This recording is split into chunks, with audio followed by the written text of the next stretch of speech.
আসসালামু আলাইকুম। প্রত্যেকটা হৃদয়, প্রত্যেকটা মন মাহে রমজান মাসে সর্বদাই ঠান্ডা থাকুক, শান্ত থাকুক এবং একে অপরের সঙ্গে ভালোবাসা তৈরি হয়ে মাহে রমজান মাস, পবিত্র মাস, বরকতের মাস, মাহে রমজান মাস, পাপ কমানোর মাস, মাহে রমজান মাস, মনকে আপডেট করার মাস, মাহে রমজান মাস, নেকিকে কুড়িয়ে নেওয়ার মাস, মাহে রমজান মাস। এই মাসে যত নেকি সঞ্চয় করতে পারবেন ভবিষ্যতে করতে পারেন। কেমন?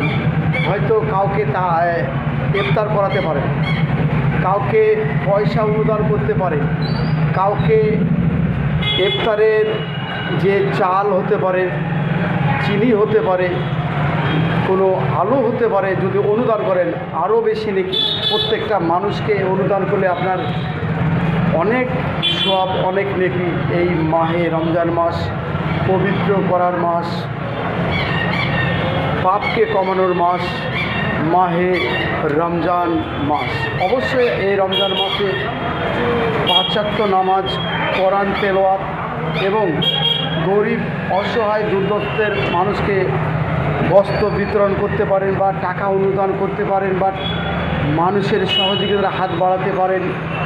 অনেক সওয়াব, অনেক নেকি এবং মানুষকে একসঙ্গে চলা, একসঙ্গে রাখা, একসঙ্গে থাকা, এটাই মহান আল্লাহ তাআলার গল্প, মহান আল্লাহ তাআলার বাণী। তো যত হয়তো কোনো কারণে পাপ করেছেন, এই মাসে পাপটাকে কমিয়ে নেওয়ার মাস, মাহে পবিত্র রমজান মাস। যত পরিমাণে হোক পাপ, আপনি এই মাসে পাপকে কমিয়ে নিতে পারেন। 5 ওয়াক্ত নামাজ আদায় করতে পারেন, তারাবি নামাজ আদায় করতে পারেন।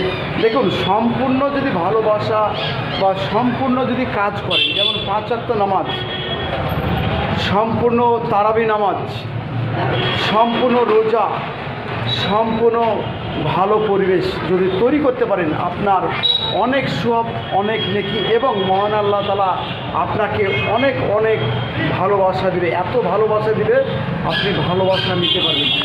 তাই যদি করার ইচ্ছা থাকে সম্পূর্ণটা করবেন। মাহে রমজান দেখেন, অর্ধেক নামাজ আদায় করলেন, অর্ধেক তারাবি নামাজ আদায় করলেন, কিন্তু কী হবে? আপনার শেষে আপনি অর্ধেক নেকি পাবেন। আমি যদি সম্পূর্ণ তারাবি নামাজ আদায় করি, সম্পূর্ণ ভালোবাসা আল্লাহকে তৈরি করতে পারি এই মাহে রমজান মাসে, অবশ্যই আপনি সবসময় ভালো থাকবেন এবং টাকার একটা বড়